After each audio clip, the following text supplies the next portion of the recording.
పోయిన ప్రభుత్వంలో విద్యా వైద్యం టోటల్గా నిర్లక్ష్యానికి గురైందని చెప్పడానికి ఇవి తార్కాణం అధ్యక్ష. జీవోలు ఇవ్వడం, మురిపించడం, పక్కన పెట్టడం, కొన్ని వేల జీవోలు ఈ రకంగా ఇచ్చి పక్కన పెట్టడం జరిగింది. సంతోషం అధ్యక్ష, హెల్త్ మినిస్టర్ గారు చెప్పినట్టుగా మొత్తం విద్యా వైద్యం టోటల్గా నిర్లక్ష్యానికి గురైంది.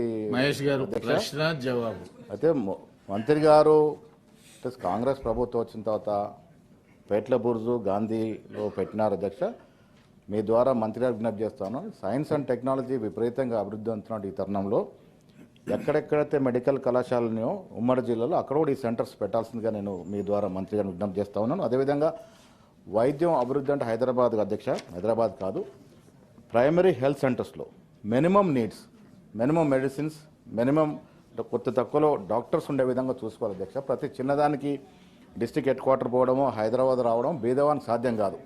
బీదవానికి చేరువలో ఆసుపత్రులు రావాలనేదే మా ధ్యేయం అధ్యక్ష. ఆ దశగా మంత్రి గారు దీంట్లో చర్యలు తీసుకోవాల్సిన అవసరం ఉంది అధ్యక్ష.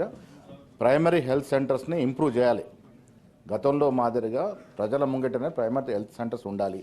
హైదరాబాద్కి దూరంగా ఉన్నటువంటి ఉమ్మడి జిల్లాలో ఐవీఎఫ్ సెంటర్లు కూడా పెట్టే దిశగా మీరు ప్రయత్నం చేయాలని మీ ద్వారా మంత్రి గారు విజ్ఞప్తి చేస్తారు.